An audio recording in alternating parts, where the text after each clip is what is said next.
Dans ce tutoriel sur Natron, on va voir en fait comment on peut créer un effet d'arc électrique sans utiliser de plugin ou de filtre externe, donc seulement avec les nœuds qui sont de base dans Natron. Je le fais uniquement avec les nœuds qui sont de base dans Natron parce que ça permet en fait de voir un petit peu comment ça fonctionne, le système nodal, et qu'est-ce que l'on peut faire en fait avec les nœuds qu'on a déjà à disposition.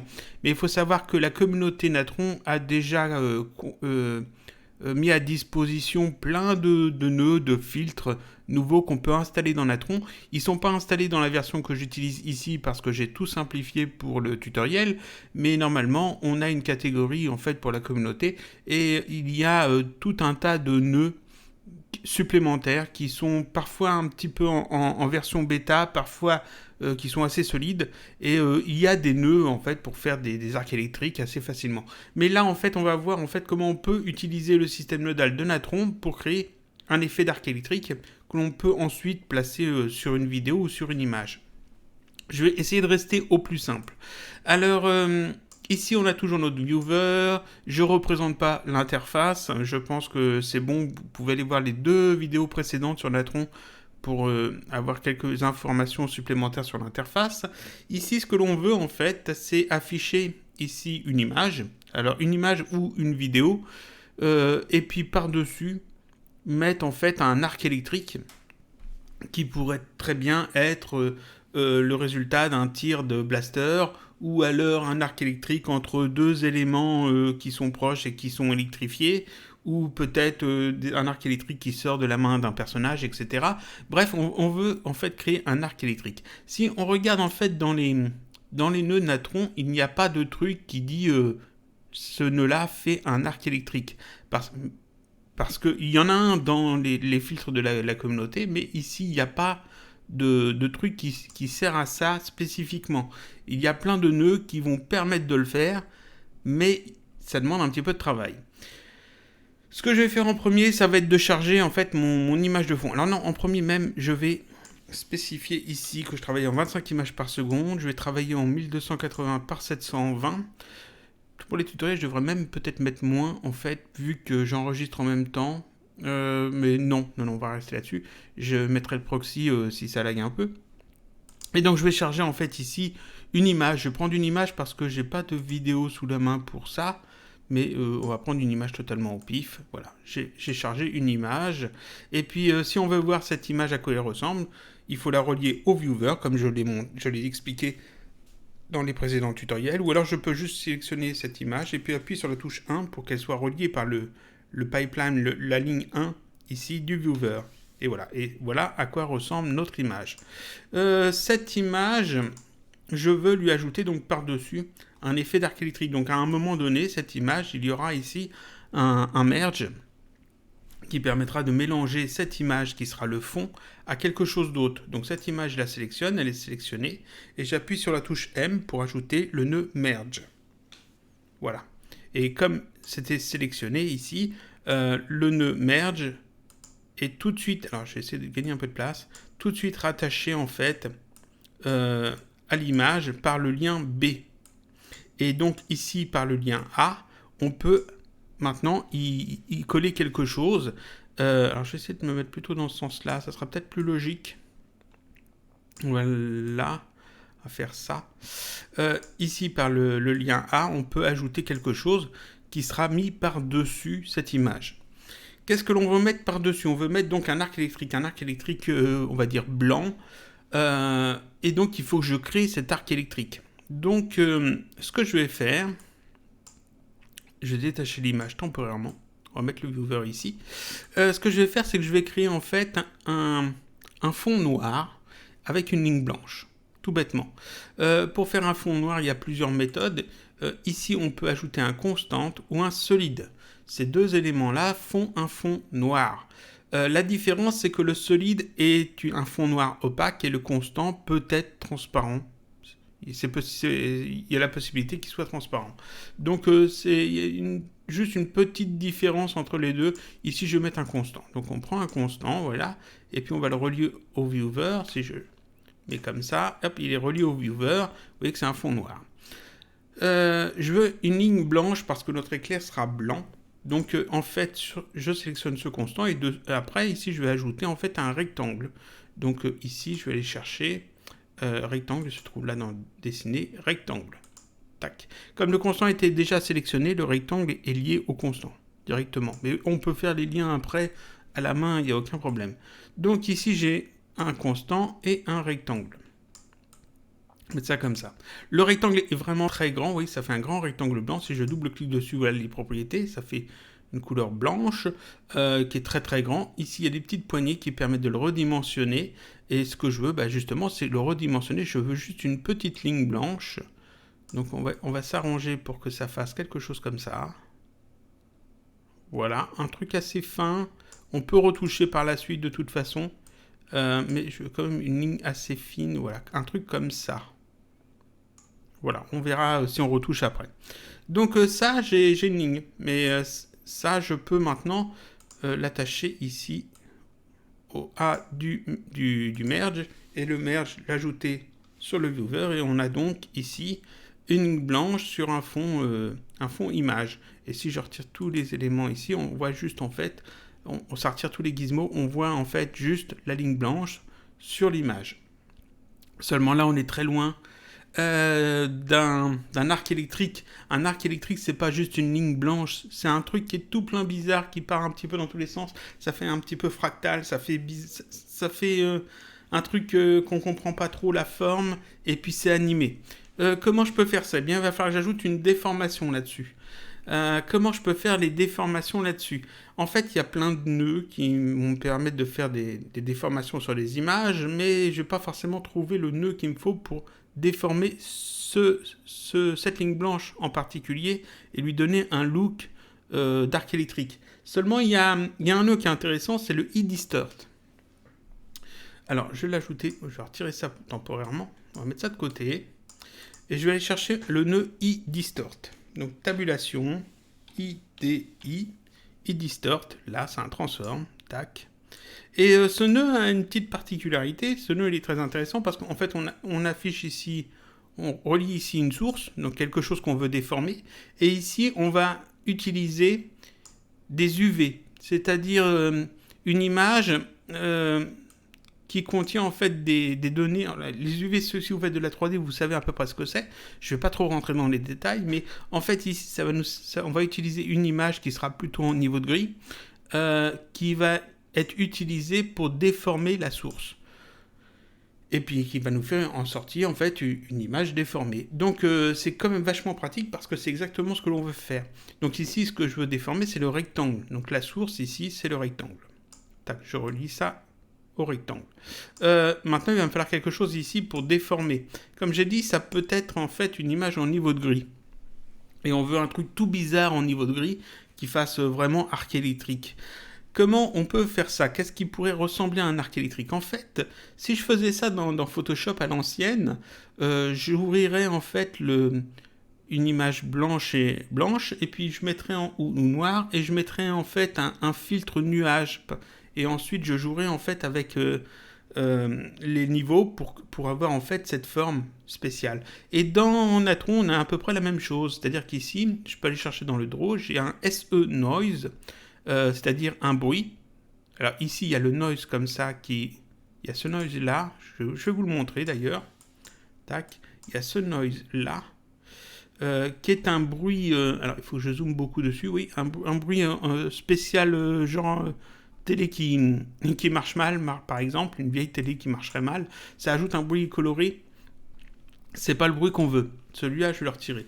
Et si j'ajoute à la place le SE noise, tac, et que je le relie à mon viewer, on obtient ceci. Ça fait une sorte de nuage en fait. Et ce SE Noise, il est très bien pour justement créer notre déformation de notre ligne pour lui donner un look un petit peu arc électrique. Ici, j'ai plusieurs réglages justement pour le SE Noise. Je reprends un petit peu mes notes. Ici, j'ai la possibilité de changer la taille. La taille elle est à 350. Vous voyez que ce petit slider ici, je peux augmenter ça pour zoomer dedans et puis au contraire le diminuer pour obtenir un truc plus comme ça. Ça c'est déjà un petit peu plus qu'on cherche. Ici je vais mettre une valeur qu'on va dire 75. Voilà, comme ça, on a ce genre de choses. Ici, vous voyez que c'est assez spécial, en fait, comme forme. Et quand on zoome dessus, en fait, on voit que les parties blanches, les parties noires, si on les accentue un peu, on a un petit peu l'effet d'arc électrique. Donc, c'est à peu près ce que l'on cherche. Ici, on a d'autres réglages. On peut changer les octaves. Je vais mettre ça à 3, par exemple. Ici, on peut changer ça. On peut jouer un petit peu avec tous les réglages. Vous voyez que, en fait, ici, je modifie un petit peu le truc à quoi ça ressemble. On n'est pas obligé de jouer avec tout non plus, hein, mais bon, vous savez que ici vous pouvez jouer un petit peu avec tous les réglages. Ici j'ai le gain par exemple. Pareil, on peut jouer un petit peu avec tout ça. Et puis quand on est satisfait ici, eh bien c'est bien. Ici on a en fait ici 2 réglages, et si je bouge ce réglage là, vous voyez que ici j'ai une sorte de mouvement assez spécial, et ça c'est très bien parce que je peux l'animer ce truc là. Ici ça va jusqu'à 5, mais en fait ici il faut savoir qu'on peut mettre beaucoup plus que 5. Si je veux mettre 100, je peux mettre 100. Donc ici le slider va jusqu'à 5, mais là on n'est pas limité à 5, on peut aller beaucoup plus. Donc ça c'est bien, on peut l'animer en plus. Donc on a un bruit qu'on peut animer, qu'on peut donner cette forme. Alors donc ici, j'ai réduit ça à 75, et puis voilà les réglages que j'ai utilisés. C'est bien. J'ai un bruit. Ce bruit, comme j'ai dit, si j'étais sous Photoshop, j'utiliserais ensuite un système pour régler un petit peu le niveau, pour avoir des noirs plus noirs et des blancs plus blancs. Donc ce bruit, en fait, je vais ajouter aussi dessus un effet. Je vais ajouter un nœud grade. Donc je le sélectionne, il est sélectionné, j'appuie sur G, ça ajoute le nœud grade, et puis ce nœud, eh bien, il va me servir justement à renforcer un petit peu le côté blanc et le côté noir, c'est-à-dire qu'ici j'ai black, c'est le noir, et ici white, c'est le blanc, et ici je peux clamper les deux, alors je clampe les deux, et puis ici le noir, en fait, je vais aller dans les valeurs un peu négatives comme ça, essayer de jouer un petit peu comme ça. Tac, et puis le blanc ici, pareil, je vais le diminuer aussi. Le diminuer ou l'accentuer. Je peux jouer un petit peu avec comme ça. On va essayer de trouver un truc. Alors ici, si je me trompe pas, on a reverse, voilà, qui permet d'inverser le truc. Est-ce que... On va essayer de jouer un petit peu avec tout ça. Qu'est-ce que je pourrais bien faire? Ici, si j'augmente comme ça... Non, ça peut... Faudrait que je zoome un peu dedans. Voir un petit peu plus on voit pas tant de résultats que ça parce que mon truc était déjà bien à la base. Ici on peut vraiment booster les blancs, mais j'ai pas envie de booster trop les blancs. Faire un truc comme ça, pas trop, un truc comme ça. J'essaye à peu près des réglages comme ça, et puis on va clamper tout ça, pourquoi pas. Et puis donc voilà, ici j'ai rajouté un grade qui me permet en fait de gérer un petit peu mieux les couleurs qu'il y a là-dessus. Ensuite, j'ai dit que ça, on allait l'utiliser dans le distorsion, qui est ici, dans les UV du distorsion. Les UV du distorsion, si je mets juste ça dedans, ça va pas marcher. Parce qu'en fait, ici, il faut que j'utilise un nœud supplémentaire, un nœud un petit peu magique, qui va me permettre de dire la couleur, par exemple rouge ou vert ou bleu qu'il y a là-dedans, tu considères que c'est de l'alpha. Donc en fait, je vais faire un nœud qui va venir convertir un petit peu ce qu'il voit ici en quelque chose d'autre, en termes de canaux de couleurs. Et ce nœud, c'est le shuffle. Donc je vais sélectionner le grade parce que je vais le mettre après le grade, je vais le mettre là, ou alors même je ne sélectionne rien et je le mettrai après. Ici, je vais dans cette catégorie-là. C'est la catégorie justement où il n'y a que ça, oui, c'est Chanel. Et quand on clique dessus, on n'a que le shuffle. Donc je l'ajoute, voilà le shuffle. Et puis là, je vais l'ajouter sur le... J'ai deux nœuds, j'ai deux liens, un lieu A et un lieu B. Je vais le mettre sur le B. Donc je peux le mettre juste comme ça. Comme ça. Et puis ça, on n'a pas besoin d'ailleurs. On va faire ça proprement. Voilà, on va relier le 1 ici. Tac. Le shuffle. Tac, c'est un nœud que vous utiliserez assez souvent, le shuffle, pour faire des modifications sur les canaux. Ici, je double-clique dessus pour le sectionner. Et là, voilà, ça me dit en fait, dans la ligne B, ici, ici j'ai les couleurs de sortie RGBA. Et vous voyez que la couleur qui sort dans B, enfin qui rentre dans B, qui va sortir ici en rouge, c'est la couleur qui rentre dans B et qui est la couleur rouge. La couleur qui va sortir ici, qui sera la couleur verte, c'est la couleur qui rentre dans le lien B ici, B, et ça sera la couleur verte.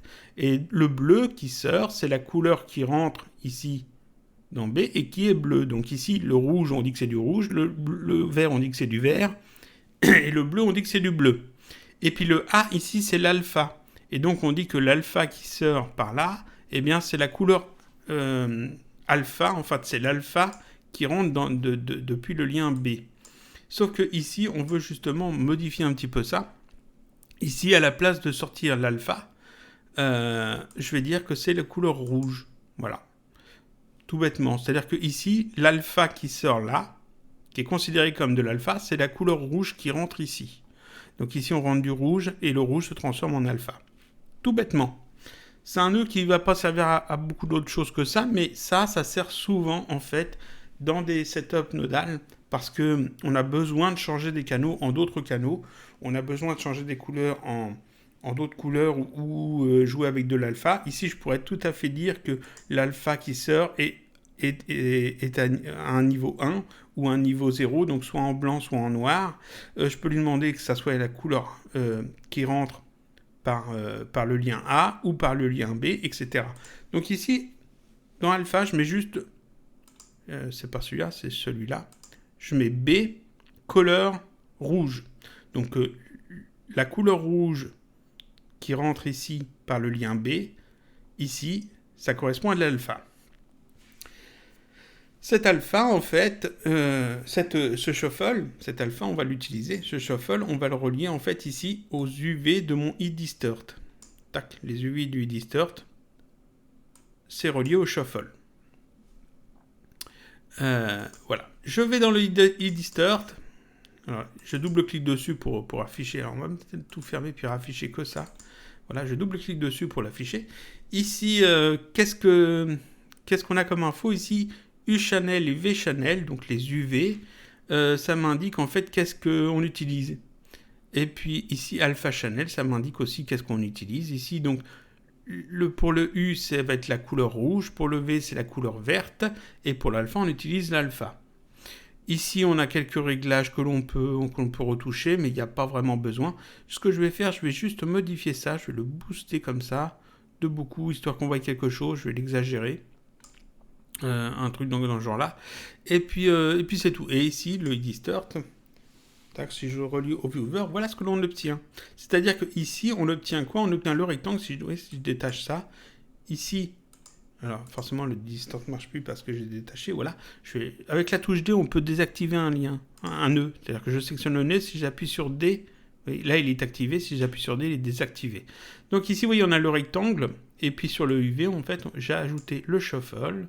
Et donc, quand j'active ça, voilà ce que j'obtiens. J'obtiens en fait le bruit qui est ici, que j'ai modifié légèrement, que j'ai modifié aussi avec le grain en jouant un petit peu avec les couleurs. Je, en fait, utilise une des couleurs comme un alpha, et puis ensuite, je le mets dans le eDistort, et ça me sert en fait à déformer le rectangle que j'avais mis. Et on avait vu en fait que dans le bruit ici, si je double-clique dessus, ici j'ai le Z que je peux animer. Si j'anime ça, hop, vous voyez, si je bouge ça, en fait, vous voyez, ça bouge comme un arc électrique. Donc en fait, je peux mettre des clés d'animation là-dessus pour le faire bouger. Et bien, c'est ce qu'on va faire. On va se mettre à la frame. Alors, ce que je vais faire, c'est que on ferme tout ça. Hein. J'appuie sur S pour prendre les réglages en fait de mon projet. Ici, je vais mettre seulement 90 frames. Ça sera largement suffisant, je pense. Voilà, de 1 à 90. Et puis maintenant, je vais retourner dans le noise, double-clic. Et ici, je vais animer cette valeur-là. Cette valeur-là, je me mets à la frame 0. Là, enfin la frame 1, parce que ça commence à 1. Ici, je fais un clic droit set key pour dire je mets une clé d'animation. Je vais à la frame tout à la fin 90, là. Et là, je vais le mettre à, on va dire 20. Tac. Voilà, donc ça met une clé aussi ici. Vous voyez que ici c'est bleu, 90. Et si je me mets à 1, c'est en bleu aussi. Et entre deux, c'est pas en bleu. Sauf que cette valeur-là est en bleu un peu plus clair. C'est-à-dire que ici, ça joue en fonction de l'interpolation des clés. Mais il n'y a pas de clé de poser dessus. Il faut vraiment que j'aille au bout, en fait, à 90 pour que ça soit en bleu vif. Et dans ce cas-là, ça me dit ici, il y a une clé. Si je me mets au début et que je fais lecture, là, j'ai ce genre de choses. Et voilà, là, on a un arc électrique. On a un arc électrique, mais il n'est pas top. Notre arc électrique, là, il n'est pas génial. Et puis, en plus, je voulais le mettre par-dessus mon image pour que ça soit un petit peu mieux. Donc, qu'est-ce que je peux faire pour que ce soit mieux ? On va essayer d'abord de s'arranger un petit peu pour rendre tout ça un peu plus net, parce que là, c'est un peu le bordel. Voilà, on va faire un truc comme ça. On va mettre le viewer, donc j'ai dit de ce côté-là. Donc ici, on a notre bruit. Alors, ici, on a fait un bruit, donc. Tac, on va mettre ça bien comme ça. On utilise un distorsion dessus. Enfin, on l'utilise avec un distorsion pour déformer un rectangle qui a un fond constant. Et puis, on veut mettre ça sur notre image. Pour le mettre sur notre image, c'est simple. Ici, j'ai un merge qui est déjà fait. Donc, le merge, je peux le cliquer dessus, le sélectionner et appuyer sur 1 pour afficher ce qu'il y a dedans. Voilà, il y a ça dedans. Et ici, donc, B, c'est le background, c'est ce qu'on met en fond. Et A, c'est ce qu'on met par-dessus. Donc, qu'est-ce qu'on met par-dessus ? On met par-dessus notre éclair. Tac. Je fais ça et voilà, là, j'ai l'éclair qui est affiché. C'est super. Donc, si je fais lecture... Hop, on a le truc qui marche et c'est génial, ça fonctionne bien. Ça fonctionne bien, mais comme j'ai dit, c'est pas très joli. C'est pas très joli. En fait, il manque plein de choses pour que ça ressemble vraiment à un éclair, à un truc électrique. Première chose que je vais ajouter, c'est un flou. C'est-à-dire que je vais sélectionner le distort ici, et puis je vais ajouter un flou. Donc, pour ajouter le nœud flou, c'est le nœud blur. Donc, c'est la touche B. J'appuie sur B, ça ajoute un blur. Voilà, je le mets là. Et puis, je le double-clique dessus pour le sélectionner. Ici, dans ses propriétés, je vais juste augmenter ici la taille, comme ça. Et puis, vous voyez que ça floute, en fait, le truc. C'est bien, c'est flouté. C'est flouté, mais c'est pas terrible. C'est pas terrible parce que, en fait, j'ai perdu tout le côté net de l'arc électrique. Alors, le flou, on va le garder. Mais je vais rajouter, en fait, par-dessus. Hop. Je vais y recoller par-dessus l'éclair sans le flou. Donc je sélectionne le flou, j'appuie sur M pour faire un merge. Voilà. Donc le flou, l'éclair flouté, c'est ce qui est en fond, c'est ce qu'il y a sur B. Et en A, je vais remettre par-dessus l'éclair pas flouté. Tac. Et puis pour que ça fasse un peu mieux, je vais appuyer sur CTRL et je vais déplacer ce point-là comme ça pour que ça soit un petit peu plus net. Donc en fait ici, qu'est-ce qu'on a ? On a un bruit qu'on modifie avec le grade. On passe dans un shuffle pour jouer un petit peu avec les canaux. On le met dans un distorsion, un e-distort qui déforme un rectangle qui est sur un fond constant. On applique un flou et en même temps, on remet par-dessus l'éclair sans le flou. Voilà. Et donc là, on a un truc un petit peu mieux. Je vais aller dans le blur. Le blur, il est ici. Alors, on va tout retirer. Je raffiche que le blur pour que ce soit bien clair. Si vous voyez, je peux jouer en fait avec ça. Là, sans le flou. Et là où j'augmente un peu le flou. C'est pas mal, mais c'est pas top. Il faudrait que j'ajoute un truc en plus. Bon, là, je vais ajouter en fait un truc qui va booster en fait les couleurs. Donc, je sélectionne le merge qui est ici. Et puis, je vais ajouter en fait ce qu'on appelle un nœud glow. Donc, il n'y a pas de raccourci. Je fais tabulation. Je tape G-L-O-W. Et c'est celui-là, le glow. Je l'ajoute. Il s'ajoute dessous parce que c'est comme ça. Je vais le mettre à côté. Je double-clique dessus pour l'afficher. Voilà les réglages. Et puis là, je peux jouer un petit peu avec tous les réglages. Ici, par exemple, j'ai la taille du glow. On peut l'augmenter un petit peu. Je vais l'augmenter un peu. Vous voyez que c'est un petit peu plus blanc. Mais c'est pas encore assez blanc. Moi, je veux vraiment exagérer le truc. Alors ici, j'ai le gain, j'ai le gamma, j'ai la saturation. Le gain, on peut l'augmenter un peu aussi si on veut. Augmenter un peu ça. Je vais exagérer, je vais aller vers les 3 et quelques. Et puis, vous voyez que c'est beaucoup plus clair. Et puis ici, le gamma, je peux booster le gamma pour que ça soit encore plus vif. Comme ça, vous voyez qu'on peut aller très vif, très clair. Et là, on a carrément un tir de blaster dans un film de SF, par exemple, mais je ne veux pas tant que ça, on va rester dans ces couleurs-là, comme ça. Et donc là, en fait, on a un effet glow, un effet lumineux, un éclat en plus, par-dessus notre image. Ici, vous pouvez remarquer une petite chose que je veux vous montrer. J'ai rajouté un flou, j'ai rajouté un glow, et ces effets-là, en fait, font déborder un petit peu les choses. Ça rajoute, en fait, du flou autour de l'objet. Et donc, ici, vous voyez que il y a des petits pointillés, là et là. C'est-à-dire que mon image, elle fait bien cette taille-là, mais Natron sait que le flou déborde de l'image. Et elle déborde jusqu'à ces petits pointillés-là. Plus j'augmente en fait ici, par exemple, le flou, là, il était à 23,6. Si je l'augmente encore, vous voyez que ça augmente en fait ici parce que je déborde encore plus. On va remettre ça à peu près à 23,6. C'est à peu près bien. Hein, 23 et quelques. Un truc comme ça. Donc en fait, ce que je veux pas que Natron me garde en fait cet espace externe, parce qu'en fait il met ça en mémoire et ça sert à rien une fois arrivé dans le viewer. Donc avant le viewer ici, donc à ce merge là, après ce merge là, je vais rajouter un nœud qui s'appelle crop, qui permet en fait de redécouper mon image à la taille de mon projet. Donc je sélectionne ce nœud là, je fais tabulation, je tape crop, C-R-O-P, c'est celui-là, je clique dessus, ça m'ajoute le nœud qui est là, tac, comme ça. Et vous voyez qu'en fait, ici, ça m'a retaillé en fait mon image bien comme il faut. Maintenant, on va voir à quoi ça ressemble. Je reviens au début, si je fais lecture. Et ici, j'ai alors, le temps que ça calcule, parce que là, il y a quand même un petit peu de nœuds quand même d'utiliser. Donc, il faut attendre que ça passe une fois entièrement. Et puis, ça calcule quand même assez vite, parce que là, il n'y a pas énormément de choses non plus. Et une fois que ça arrive au bout, après, c'est en vitesse normale. Voilà, là, c'est en vitesse normale. Je peux retirer tout ça, tac, pour pas avoir les réglages. Et vous voyez, ici, j'ai un effet d'arc électrique fait assez rapidement, en fait, avec les nœuds qui sont disponibles de base dans Natron. Il faut savoir que la communauté Natron a fait pas mal de nœuds. Et pas mal d'effets, de trucs comme ça, il y a même des tutos et tout. Et il y a un nœud qui permet de faire des arcs électriques avec beaucoup plus de réglages, et puis sans passer par tous ces trucs-là, il y a juste un nœud qu'on indique en fait où est-ce que ça commence, où est-ce que ça se termine, et puis on a des arcs électriques avec lesquels on peut jouer. Mais ici, c'est important de savoir le faire comme ça manuellement, parce que d'abord, ça vous apprend à utiliser tous ces nœuds-là.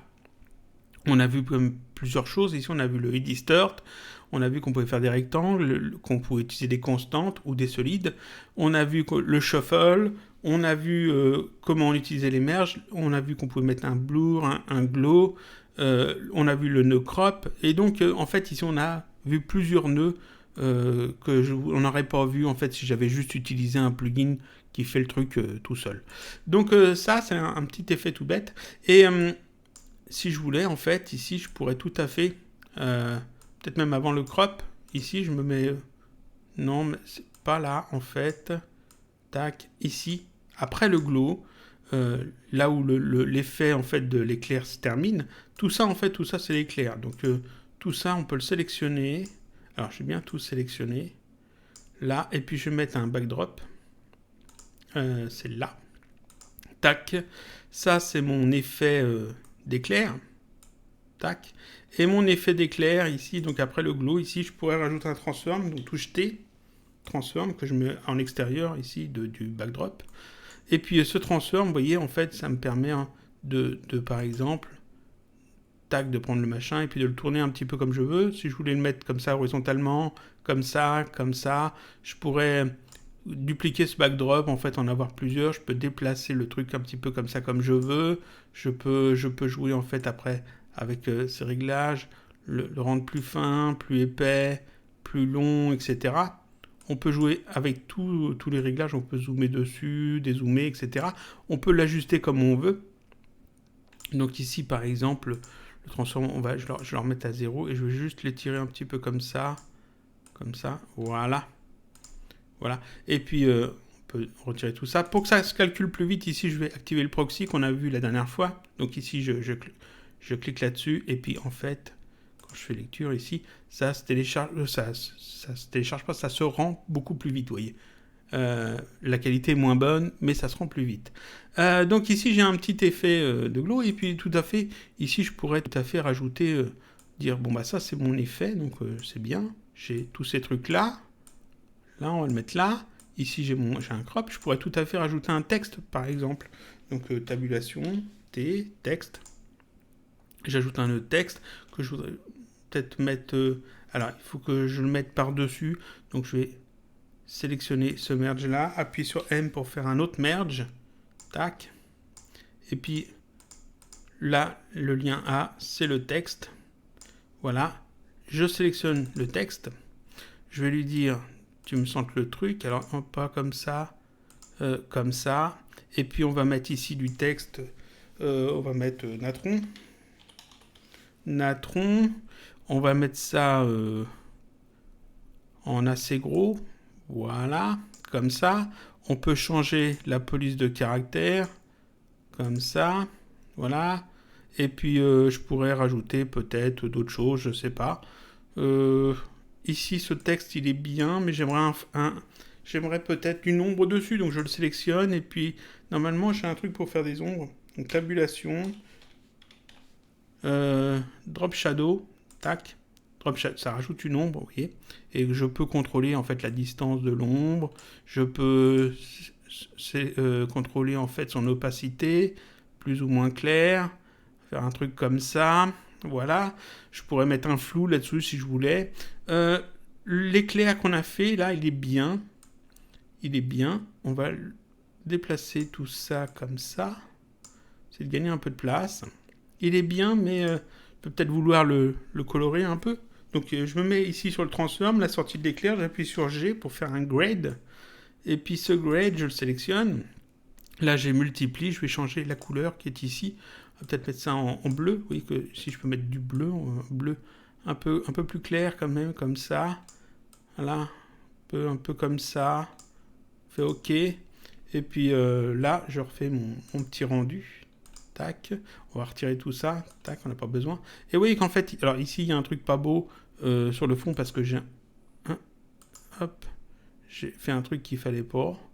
J'ai dû jouer en fait avec le grade un peu trop. Alors, ici, si je retire ça, oui, c'est ça. C'est en colorisant le truc, j'ai coloré en fait l'ombre qui est ici. Il faudrait que je rajoute un masque. Donc en fait, on va retirer ça.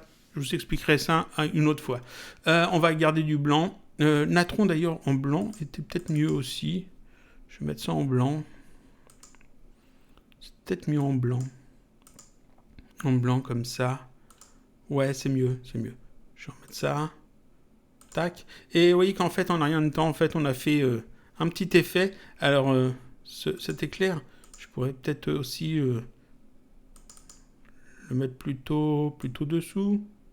Comme ça, ou dessus. Je pourrais en mettre deux, en fait. Je pourrais en mettre un là, puis un en dessous. Ouais, on va laisser ça comme ça. On va laisser ça comme ça pour ce tutoriel. Parce que là, ça fait déjà 30 minutes. Donc, ici, on a vu plusieurs choses sur Natron. Comment faire un petit effet éclair. Assez simple. Et puis, vous voyez que ça rend pas mal. Je pourrais tout à fait désactiver ça. Revenir sur le truc de base, comme ça. Et puis, là, vous voyez, en fait, c'est la base d'un effet spécial. C'est-à-dire que là, je pourrais... Ici, j'ai mis un transform, mais ça aurait pu être, en fait, un autre type de transform. Ça aurait pu être un que je retrouve, là, corner pin, tac. Un comme ça, qu'on a déjà vu quand on avait fait le texte qui défile. Et si vous vous souvenez bien, celui-là, il permet de déformer comme ça les... Hop. De déformer sur la perspective. Donc en fait, on peut tout à fait faire un genre de truc qui part en fait comme ça vers le fond. Ça pourrait être en fait ici le canon d'un blaster, et puis là-bas, tout au bout, ça serait en fait le type qui est percuté par le tir de blaster. Vous voyez, on pourrait jouer avec des trucs comme ça assez facilement. Ça, c'est la base d'un effet qui peut permettre d'aller beaucoup plus loin. Faut savoir que ça, on peut même... Si je veux vous montrer un truc, voilà, si je rajoute un nœud polar, tac, on a ce genre de choses. Tac, alors après, il faut que je joue en fait avec l'alpha, etc. Mais vous voyez ici, ce nœud polar permet en fait de mettre en rond les choses qui sont à l'horizontale, ou au contraire, de mettre à l'horizontale des choses qui sont en rond. Donc ce nœud est assez sympa, et vous voyez que ici, j'ai encore une autre base d'un autre effet qu'on pourrait utiliser. On pourrait utiliser ça pour faire une sorte d'effet d'anneau électrique. Ça pourrait être utilisé dans d'autres types d'effets. Il y a plein de nœuds comme ça qui n'ont pas l'air, mais qui sont très très bien pour faire des effets spéciaux sur vos vidéos. Et comme on travaille généralement dans Natron sur les petites vidéos, des vidéos très courtes, ça reste quand même assez faisable sans avoir non plus des rendus énormes à faire. Et puis vous voyez que ça rend très très bien. Ça c'est tout pour ce tutoriel sur Natron. J'en ferai d'autres avec d'autres effets, d'autres types d'effets. On verra plein de choses, on verra plein de nœuds. Et puis à un moment donné, je vous montrerai comment on installe en fait les plugins externes. Tout ce qui a été fourni par la communauté, vous verrez qu'il y a plein de choses super sympas dedans. Et puis j'ai vérifié en fait les nœuds GMIC ici, que j'étais pas certain qu'ils étaient fournis ou pas avec Natron. Ils le sont justement quand vous installez Natron, normalement vous avez cette catégorie là.